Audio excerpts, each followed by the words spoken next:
뉴스 그 후가 궁금하다. AS 뉴스. 그 사건 그 후가 궁금하다. 화요일의 코너 AS 뉴스입니다. 오늘 우리가 추적할 사건은 한 달 반 전 평택항에서 벌어진 컨테이너 사망 사고입니다. 학비를 벌기 위해서 아르바이트를 하러 갔다가 300kg이 넘는 컨테이너 날개에 깔려서 숨졌죠. 23살의 청년 고 이선호 군. 그 일의 담당자가 아니었는데 잠시 도우러 그쪽에 가게 됐고 어떤 관리 감독관도 없는 상태에서 사고가 벌어진 거였습니다. 아니, 한 달 반밖에 안 됐는데 벌써 AS 뉴스로 다뤄야 하나 하실지 모르겠습니다만 여러분, 그 사고 어떻게 진행됐는지 알고 계셨어요? 모르시죠? 언론에 잠시 등장했다가 지금은 사라진 지 오래입니다. 그래서 오늘 짚어봅니다. AS 뉴스 평택항 컨테이너 사망 사고의 피해자 고 이선호 군의 아버지 이재훈 씨 연결을 해보죠. 아버님 나와 계세요. 예, 안녕하십니까. 이선호 아버지 이재훈입니다. 예. 그때 저랑 인터뷰를 한참 진행했었던 기억이 나는데 그때로부터 벌써 한 달 지났고 사고로부터는 한 달 반이 지났네요. 아니, 뭐 벌써 그렇겠습니까? 그저께 49제 제가 참가하고 왔는데 죄송합니다만 사실 제가 며칠이 지났는지 기억을 못하고 있습니다. 그러시죠. 세월이 어떻게 가는지 날짜가 어떻게 가는지 모르시는 게 당연합니다. 어떻게 지내셨어요? 하루에도 이 감정의 기복이라는 거는 너무 심하고요. 하루에도 몇 번씩 울음이 났다가 한숨도 났다가 원망도 스러웠다가 제가 이 감정을 주저릴 수가 없습니다. 지금은 내가 그래도 정신을 차리고 해결해야 될 일이 남아있기 때문에 억지로 이렇게 버티고 있는데 예. 언젠가는 이 일도 해결이 되고 제가 또 남은 가족들하고 내 생활로 돌아가게 된다면은 일상적으로 과연 돌아갈 수 있을까 하는 그런 자신감 없는 그런 마음가짐도 있고 좀 제가 살아가야 될 일인데 제 스스로가 어떻게 해야 될지 판단이 서질 안 하네요 지금은요. 예. 참 아버님 그때 한 달 전에 인터뷰할 때보다 지금이 훨씬 더 감정이 격해지셨다, 힘들어지셨다. 제가 그 느낌이 시작하면서부터 드는데 조금만 진정을 하고 차분한 마음으로 인터뷰를 진행해 보겠습니다. 네네. 우선 아드님 장례 치르셨습니까? 아직도 저 치르지 못하고 좀 장례식장에 2달 다 돼가네요. 그런데 지금 아직까지 좀 이러고 있습니다. 그냥. 왜 아직도 장례를 못 치르셨을까요? 49제는 하셨다고 제가 들었는데. 예, 물론 49제 하면서 영혼을 떠나보내면서 유신도 같이 보내야 되는데 아직까지 대사하고의 이 합의가 원만하게 이루어지지 못해서 지금 이러고 있습니다. 회사 측에서 사과는 한 상태입니까? 이 사과는요, 이 모tor 사고가 이 원청 직원 이 한 명의 잘못된 이 논리 때문에 일어난 사고인데요. 정작 당사자한테 사과는 받지 못하였고 대신에 원청의 대표이사하고 직접적으로 F8 컨테이너 날개를 접어서 사고를 야기한 지게차 기사 네. 정모로부터는 사과를 받았습니다. 지게차 기사 그러니까 그 당시 여러분 기억하시겠습니다만 컨테이너의 상대편 쪽 날개를 지게차가 덮으면서 그 반동으로 선호군이 서 있던 쪽 날개까지 접히게 된 거예요. 거기에 깔려서 선호군이 숨진 건데 지게차 기사는 그 못 본 것에 대해서 사과를 했고 네네. 가서 쓰레기 주워라고 말했던 그 원청 직원이 사과를 안 했단 말씀인가요? 지금 이제 아직까지도 명확한 수사 결과가 나오진 않았습니다만은 같이 갔던 고려인 노동자의 이야기는 네. 일괄되게 원청의 지게차 기사가 쓰레기를 주워라고 했다고 분명히 지금까지도 진술을 하고 있고. 선호군이랑 같이 갔었던 그 외국인 노동자 동료. 예. 그 동료는 분명히 들었다는 거예요. 원청 직원이 쓰레기 주우라고 시켰다고? 예. 일괄되게 지금도 진술하고 있습니다. 예. 다만 시간적으로 사고 나기 이전에 나무를 주스라는 지시가 있었고 CCTV상으로 보면은 또 다른 하청업체 직원 전모라는 친구가 무엇인가를 지시하는 듯한 동작을 취하고 나서 제 아이하고 외국인 근로자하고 흩어지면서 일개의 길을 죽다가 지게차가 F8 컨테이너를 건드리는 바람에 제 아이가 그 깔렸단 말입니다. 원청 직원이 그러면은 먼저 지시를 하고 하청 직원이 한 번 더 지시를 했다는 얘기인가요? 아마 그 CCTV 상으로 보면 그렇게 나오고 있습니다. 그 CCTV에 원청 직원이 지시하는 것도 잡혔습니까? 근데 그거는 이제 지게차에서 내려가지고 네. 자기 말로는 안전핀이 그렇게 뽑으면 안 된다. 하지 마라. 지시를 하고 올라갔다고 하는데 근데 이제 그 고련 이야기는 지역에 있는 나무 주소라고 지시를 했다고 그렇게 진술을 합니다. 그러니까 고려인 노동자는 분명히 지시를 들었다는 거고. 네. 대신- 근데 이제 또 사고가 났을 때 예. 또 다른 저 하청 업체 직원이 뭔가 시키는 뭐라고 게 있고. 이야기를 했는데 고려인이 들었을 때는 한국말을 자기가 이해를 못했다. 하지만 그 이야기가 끝나자마자 제 아이가 아저씨는 저기 있는 쓰레기 주소세요. 저는 저기 있는 거 주소를 갈게요. 하고 가고 지게차가 진입하면서 FR 컨테이너를 접고 제 아이가 반대편에서 사고를 당했다. 이제 그렇게 진술하거든요.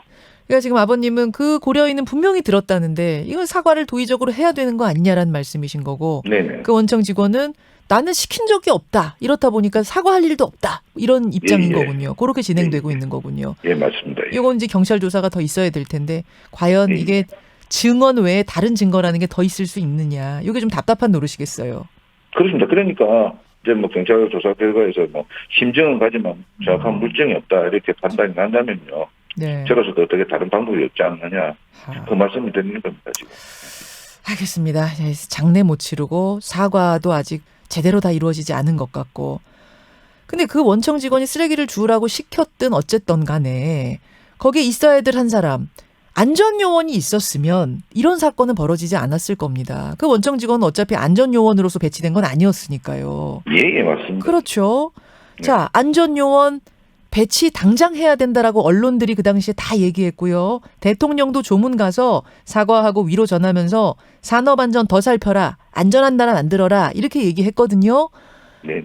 안전요원 배치됐습니까? 지금까지도 또 현재까지도 안 된 걸로 알고 있습니다. 안전화에 대해서는 철저하게 쓰고 신고 다니라는 지시가 있었고, 네. 근데 안전관리 요구는 차츰 논의하자 그렇게 들었습니다. 왜 그렇게 했습니까? 비용이 들어가니까요. 돈의 문제군요. 예, 그렇죠. 아직까지 제 회사 정신 못 차렸습니다. 비용이 들어가니까. 차차 논의. 근데 그게 차차 논의할 문제인가요? 이거는 사실은 법대로 하면은 당연히 거기에 안전요원이 배치돼야 되는 거 아닙니까? 그 작업할 때는? 그렇잖아요. 그 이제 모 신문 논설위원이 현장에 가서 장시간 동안 밖에서 현장을 바라봤는데 예.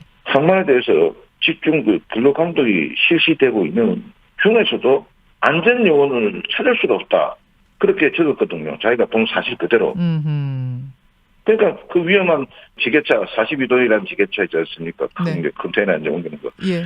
그게 뭐 수시로 왔다 갔다 하고 그 사이로 컨테이너를 실을 화물차들이 왔다 갔다 하는 사이길로 사람들이 왔다 갔다 하는데 수신호라도 하는 사람이라든지 안전관리원으로 보이는 사람은 단 한 명도 보이지가 않았다. 이렇게 말을 하지 않습니까? 여러분 여기에 왜 안전요원이 꼭 필요하냐면 컨테이너의 왼쪽 끝에서 오른쪽 끝이 안 보이는 겁니다. 이번에도 지게차 기사가 거기 안전요원이 수신호를 해줬더라면 그렇게 되지 않았을 거예요. 이쪽 상황, 상대쪽 상황을 모르는 상태에서 벌어진 일입니다. 그래서 안전요원이 꼭 필요한 건데 여전히 차차 생각해보겠다 이런 거예요. 그렇죠. 아버님은 그 회사 직원이시잖아요. 아니죠. 저도 일용직으로 근무했었죠. 아버님도 일용직이셨습니까? 그럼 8년 동안 했습니다, 제가. 저는 8년이시라기에 비정규직이지만 직원이라고 생각했는데 일용직으로 근무하신 거예요. 그럼요. 제가 언제 뭐 일용직이 직원 하루라도 직원으로 근무한 적이 있습니까? 그래, 그게 법적으로 파견법 위반이라는 게 이제 밝혀져 있지 않습니까? 그럼 계약서 없이 하셨습니까? 예, 계약서 적은 적도 없습니다. 하하. 그것도 사실은 법적으로 문제가 있군요. 문제가 있다는 건 저도 이제 알았습니다. 이제 저번에. 하셨어요. 예. 회사에서 이때까지 제가 못 받은 임금 착취했던 거 가지고 오라고 하니까 수천만 원이 됩니다. 그 부분 회사에 얘기해 보셨어요? 제가 금전적으로 너희들이 나한테 해갔던 거 가져와라니까 영수증 가져온 게 수천만 원을 가져온 겁니다. 퇴직금까지 해가지고. 예. 그 아버님처럼 계약서 없이 몇 년이 되도록 그렇게 똑같은 일을 일용직으로 하는 분이 거기 더 많이 계세요? 거의 다 그렇게 한다고 봐야 되죠. 거의 다 그렇게요. 예. 그러다가 이렇게 사고가 나면 어떻게 되는 겁니까? 그러니까 지금 뭐 원청하고 하청하고 책임을 서로 미룰 수밖에 더 있습니까? 그런데 이번에는 원청에서 작업 지시를 받았다는 그 명백한 증거가 제가 전화기에 카톡 내용이 제작이 되어 있습니다. 예. 원청으로부터 그래서- 직접 지시를 받았다. 하청 거치지 그럼요. 않고. 예. 그럼요. 예. 그러니까 이제 불법 파견 가능성이 있다라고 고용노동부에서는 막 이야기를 발표를 했습니다만은 예. 가능성이 아니고 100%의 불법 파견이죠. 예. 저는 가족들 걱정도 많이 돼요. 그 형제가 누나 둘이 있었죠. 네네. 예. 어머님이랑 다 괜찮으세요? 다들 괜찮겠습니까? 충격이라는 거는 이루다 말할 수가 없고요. 예. 예. 다들 그렇게 다 살갑게 지내는 형제간에 갑자기 이래 뜻하지 않게 이제 생이별을 당하고 이렇게 황망하게 떠다보내다 보니 그리고 또 이제 정작에 아직까지 자기 큰 누나는 지 동생이 이런 사고를 당했다는 것조차도 지금 모릅니다. 큰 누나요? 예, 저 지적장애 2급이 있고요. 예. 또 작년 12월 달에 그 유방암 판정을 받아가지고 아, 항암 끝나고 1차 수술 끝나고 지금 방사선 치료받고 있는 중입니다. 암 수술한 지 얼마 안 됐는데 충격받을까봐 아예 알리지 예. 않으셨군요. 예. 젊은이의 죽음입니다. 그것도 열심히 살아보려고 어떻게 하면 학비라도 좀 벌어볼까 하고 구슬땀 흘려가며 일하던 젊은이의 사망입니다. 그래서 더 마음이 아프고 남일 같지 않습니다. 아, 이거 55일이나 지났는데 아직도 장례를 못 치르고 있다는 사실이 이걸 어떻게 해야 되나 싶네요, 아버님. 힘내시고요. 예, 감사합니다. 예. 벌을 받아야 할 사람이 합당한 벌을 받고 또 근로 환경도 재빨리 변할 수 있도록 저도 바라보고 관심 가지고 지켜보겠습니다. 아버님 힘내시고요. 오늘 고맙습니다. 예, 감사합니다. AS 뉴스 평택항 컨테이너 사망 사고의 피해자 이선호 군의 아버지 이재훈 씨였습니다. 김현정의 뉴스쇼는 청취자 여러분의 참여로 이루어집니다. 트위터, 페이스북, 레인보우 게시판, 그리고 단문 50원, 장문 100원의 유료 문자 샵 1212, 우물정 1212 통해 참여하실 수 있습니다. 김현정의 뉴스쇼, 여러분과 함께 만듭니다.